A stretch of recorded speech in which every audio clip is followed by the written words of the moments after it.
we have to be careful. For example, now we are entering Qatar, the store as I mentioned. Now in Qatar, you cannot have any gods, goddess figures on the jewelry. So you have to be sensitive to those subjects. In Abu Dhabi, I cannot have a female on the hoarding. One of the challenge in Dubai, and those who are staying in Dubai or have relatives, people will tell, parking is a big issue in most of the locations, unless even in the place like Dubai Mall, you can for half an hour keep finding just the parking. And God save you if you forget where you parked.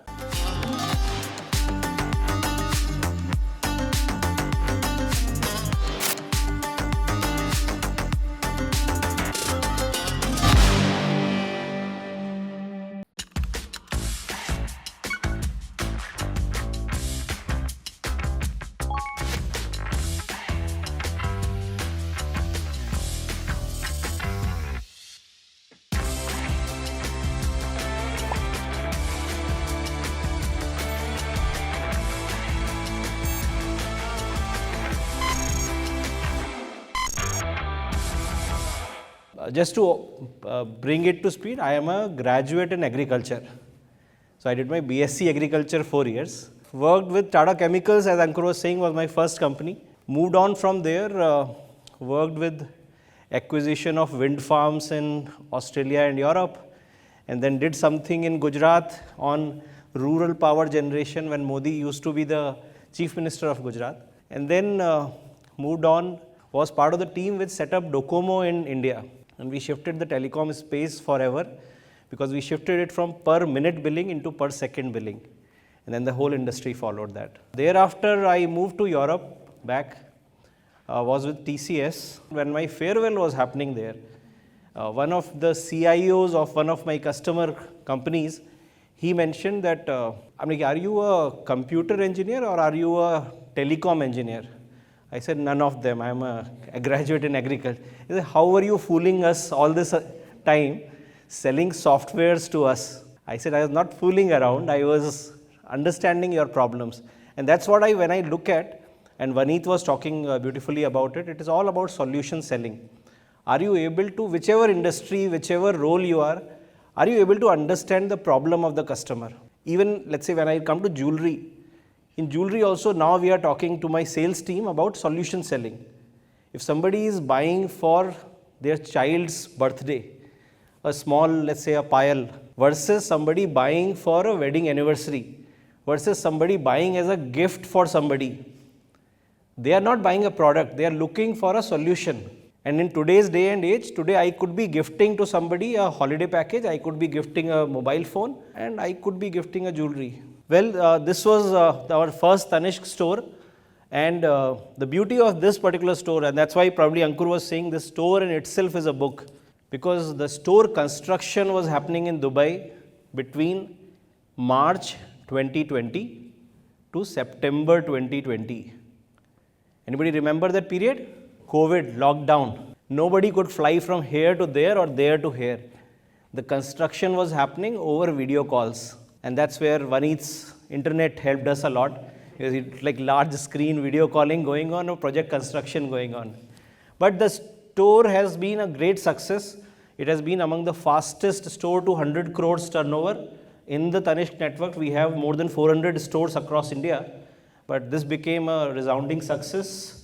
Now, just to give you a glimpse, because you all are from diverse industries, to give a little deep down into how big is this industry.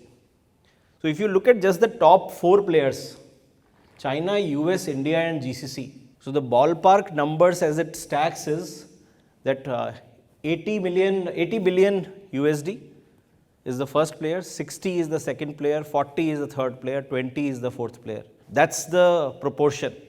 Now for various reasons, we have chosen not to enter into China. But the other 3, of course, so US, India, GCC, India we have been there. But GCC and US, that becomes our next target. And from a pure learning perspective, from a pure, as a student at heart perspective, how do we decide which markets to enter? This is, of course, one statistic, how big is the market. Other statistic that we use is degrees of separation from India. So within GCC, if I were to choose, which is the country where the taste of Indians staying there is similar to India. And if the degrees of separation is higher, we would enter that market probably later. But if the degrees of separation is lesser, it's easier to penetrate that market. So beyond jewelry business, what are we doing? We have watches in Titan. That's where we started. We have eyewear, which is Titan Eye Plus. We have fragrances in the name of brand Skin. We have accessories. We recently launched this brand called Earth in India, and a couple of other smaller products which are there. This is purely in the international markets. We have served over 380,000 plus customers just in last 1 year in non-jewelry categories. Very interestingly, last year we launched Titan watches in Japan, and you will assume that one of the most technologically advanced markets. But within the first month of launch, I think we have sold some 1,000 watches online in Japan. But the bigger question is why is this focus in Titan company now such huge focus? Now we are forming companies. We have in Dubai, we have 2 entities. Just last week we have signed up our Qatar company, and whichever new geographies we'll enter, we'll open companies there. Why is so much focus? Just because of this simple reason. There are Indians spread across all over, and there are so many Indians. This picture is something which I clicked when I was in Sweden in TCS. I mean, I went to this place called Rovaniemi, which it is called the Santa's village, is there at Arctic Circle. And you go slightly beyond Arctic Circle to see the northern lights. And I was there, I saw this restaurant there called Rang Mahal. An Indian couple settled there selling naan, kulcha and whatnot. The point is Indians are everywhere across the world. I mean, when you go to Antarctica, I'm sure you'll find some researcher sitting doing something there. So one of the reasons our ex-MD, Mr. Bhaskar Bhatt used to say, we need to go into international markets not just to get revenue from there, but because we are market leaders in India. To retain the market leadership, you need to learn from what's happening in the rest of the world. Because Indians are going and to all the countries, their relatives are still here. When those Indians come, they have the money. If they see a Titan brand outside, they have much higher confidence saying, yes, we can buy this. I have seen it in my country where I stay, right?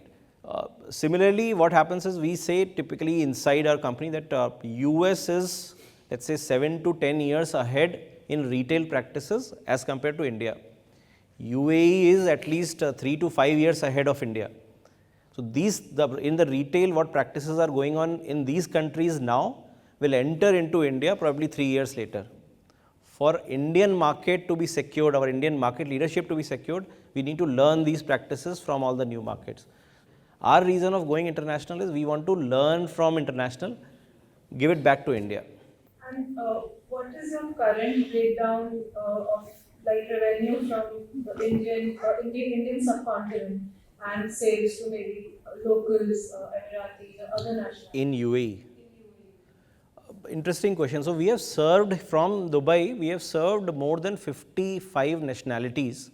Emiratis have just started to buy in the brand. The simple reason for that is we have started our operations first from those locations.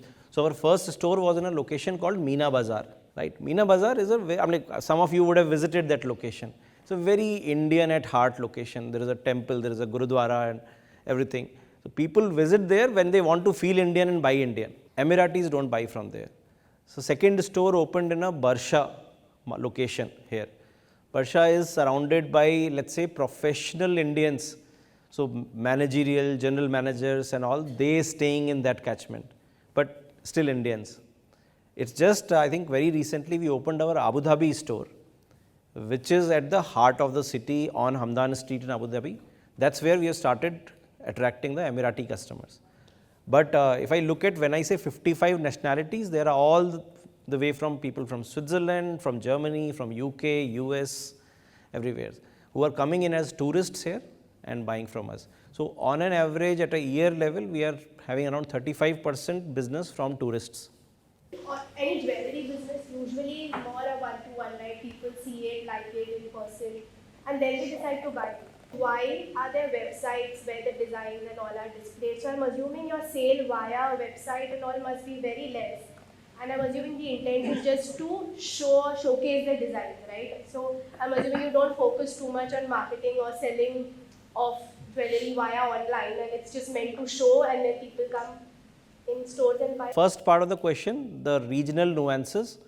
So as I said, when we started here, we started by catering to Indians here and the Indian tourists coming from all over the world here. We took that 1.5 year time to settle down. However, from last year itself, we have started launching product lines which are catering to this market. So last year we launched our first UAE collection. Just very recently, we have launched our second collection dedicated to the region called Rifa. And so the whole research goes behind that. We are planning to enter Saudi Arabia very soon. And when we do that, there is not a whole host of Indians staying there. We have to cater, and then probably we'll start shifting the existing design into 21 carat as well. So those nuances are there. We have to be careful. For example, now we are entering Qatar, the store as I mentioned. Now in Qatar, you cannot have any gods, goddess figures on the jewelry. So you have to be sensitive to those subjects. In Abu Dhabi, I cannot have a female on the hoarding. Coming to the online question, at least in this part of the world, the brand website is more a discovery website. So you go, you shortlist, and we have made it omni-enabled. So Ropis, Bopis, all kind of concepts are there. You can buy online, pay in store, you can reserve online, go, see, select, or you can just place an order, it will come to your home. All options are available. But primary intent is, it will help you make a choice. So that as many filters you can provide there, so that you can choose a specific, you send a picture to a staff. We also have video callings enabled. So you send a picture, the staff puts it on their neck, does a video calling, show it to you, you really like it, you place an order then and there. Because one of the challenge in Dubai, and those who are staying in Dubai or have relatives, people will tell, parking is a big issue in most of the locations, unless, even in the place like Dubai Mall, you can for half an hour keep finding just the parking. And God save you if you forget where you parked. Then when you come back, you are gone. I have an opinion on it. So why don't you enter into decors like Swarovski has a very good crystals space, and I don't find a good competitors for Swarovski in wherever I go. So why don't Titan give that? I agree with you. We just need a good business plan. Somebody to come up with that good business plan. That way, see, Titan is very democratic internally. So today, if any, and it's a very young company. If you come to our corporate office in Bangalore, which is in itself is a beautiful marvel in itself, it's an electronic city in Bangalore. You can find like somebody just walking around in shorts and t-shirts. Our MD himself, we leave at 5. All of us, there are buses which comes at the campus. Everybody, including MD, goes to home by those buses. And we all leave at 5. We don't work till like 6 or 8 or 10 or no. That's not Titan's culture. So what I was saying is it's a very young company at heart. If somebody has an idea, they can directly walk into the MD's office and say, listen, I have this idea. And he'll either tell you, fine, we have thought of it, good job. Or he'll tell you that, I'm like, why don't you go and speak to so-and-so leader, you speak to this guy in finance, develop this, and then come back. So how are the workplace jewelry category, Mia by Tanishq, etc. In this market, does it have that kind of appeal? Actually, I don't even know how it works in India, but what is your view on that? Actually, we believe that it will work very, very well here. As of today, if I look at just my sale of last 2.5 years, we are not able to cater to those millennials. So people from the age of 25 to 33, 34, today Tanishq is not able to cater to them because small stores we are targeting the big spenders and all. Therefore, we have started to launch Mia now. So we have just signed up our first store. Maybe another 2-3 months, the store would be up and running. The idea is to introduce the young customer into the Tanishq. We are not catering to one particular community or one particular state kind of jewelry. So the jewelry, and that's because our biggest challenge also in this market. In India, I can open a store in Bengal and I can keep all Bengali jewelry. Right? I can open a store in Gujarat and I can keep all Gujarati jewelry, and so on and so forth.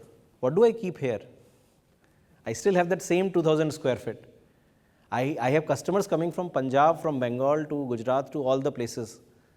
how do I make sure that I cater to everybody's requirement in that small space? And that's where the scientific principles I was mentioning, theory of constraints and gold rat and stuff, by which we try and see that even if I have a limited space, I am able to offer the best. And what started happening is today, for example, there are, let's say, 2 customers who were happy saying, I bargained better, right? Then there were 2 more customers who were not that happy bargaining. I don't like bargaining. I am not that vocal, right? But I know that if I would have bargained more, I would have got more discount. Now, these customers are very happy because at Tanishq, when you come and you select a piece, you don't need to bargain. If that piece has a discount, it will be told that this particular piece has a 15% discount. And that is being liked by a lot of customers. Tanishq manufacturing is still happening back at Hosur, and these are still handcrafted jewelry. So the customers who like those design differentiated ones, so they have a choice now. And that's what one of the customers said when we opened. So their customer statement was, "Mera jeweler ab yahan aa gaya." And that's what matters to us.